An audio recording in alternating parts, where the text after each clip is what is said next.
আকবর আলী বলটা ব্যাটে নিতে পারলেন না। লেগ স্টাম্পের বাইরে দিয়ে বল তার ব্যাটের পাশ দিয়ে চলে গেল পেছনে উইকেট কিপারের হাতে।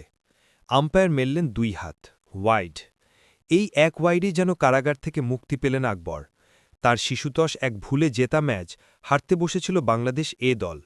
সেখান থেকে সুপার ওভারে সুয়াস শর্মার ওয়াইডেই নিশ্চিত হয় বাংলাদেশের জয়, যে জয় বাংলাদেশকে তুলে দিয়েছে রাইজিং স্টার্স এশিয়া কাপের ফাইনালে। নাটকীয় সমাপ্তির এই জয়ে বাংলাদেশের নায়ক ডানহাতি পেসার রিপন মণ্ডল। সুপার ওভারে প্রথম 2 বলেই ভারত এ দলের 2 উইকেট তুলে নিয়েছেন রিপন।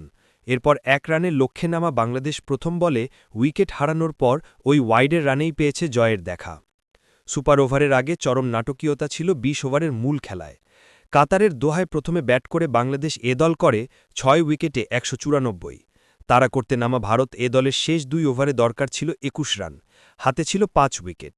ওই মুহূর্তে বল হাতে নিয়ে 6 বলে মাত্র 5 রান দেন রিপন, তুলে নেন একটি উইকেটও। শেষ ওভারে বোলিংয়ে গিয়ে রাকিবুল হাসান প্রথম 5 বলে দেন 12 রান। ভারতের দরকার পড়ে 1 বলে 4 রান। নাটকীয় পরিস্থিতির সৃষ্টি হয় শেষ বলেই। শেষ ওভারের পঞ্চম বলে উইকেট নিয়ে ম্যাচ জমিয়ে তোলেন রাকিবুল হাসান, এসিসি। বাউন্ডারির চেষ্টা করলেও ব্যাটসম্যান হার্ষ দুবের শট চলে যায় সোজা লং অন ফিল্ডারের কাছে। হতাশায় আচ্ছন্ন দুবে অনেকটা অনিচ্ছাতেই দ্বিতীয় রানের জন্য দৌড়ান। এদিকে উইকেটকিপার আকবর বল হাতে পেয়ে স্টাম্প ভাঙার চেষ্টা করেন। ভেবেছিলেন দুবে রান আউট হবেন, কিন্তু স্টাম্প তো ভাঙেইনি, কোনো ফিল্ডারও ছিলেন না কাছাকাছি। ফলাফল, ভারতের 2 ব্যাটসম্যানই সুযোগ পেয়ে তৃতীয় রান নিয়ে নেন, ম্যাচ হয়ে যায় টাই। 20তম ওভারের শেষ বলে নাটকীয়তায় ম্যাচ টাই হয়। এরপর সুপার ওভারে আবারও জ্বলে ওঠেন সেই রিপনই। তার প্রথম বল ছিল ইয়র্কার। স্ট্রাইকে থাকা ভারত অধিনায়ক জিতেশ শর্মা রিভার্স শট খেলতে গিয়ে বোল্ড হন।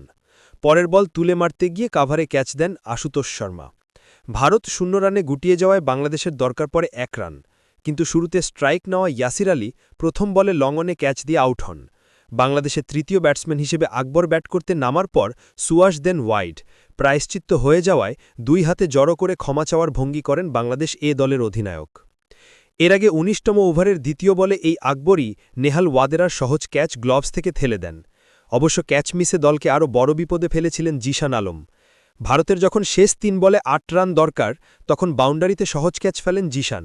এমনকি মিসের পর বাউন্ডারিও ঠেকাতে পারেননি। সমীকরণ নেমে আসে 2 বলে 4 রানে। রাকিবুল পঞ্চম বলে উইকেট নিলে শেষ বলেও একই সমীকরণ থেকে যাওয়ার পরই আকবরের ওই ভুল আর ম্যাচ টাই হয়ে গড়ায় সুপার ওভারে। বাংলাদেশের সংগ্রহ 6 উইকেটে 194 রানের পিছনে মূল অবদান হাবিবুর রহমান ও এস.এম. মেহরাবের। ওপেনিংয়ে নামা হাবিবুর 3-4-5 ছক্কায় 46 বলে করেন 65 রান। আর শেষ দিকে মেহরাব মাত্র 18 বলের ইনিংসে 6 ছক্কা 1-4-এ অপরাজিত থাকেন 48 রানে।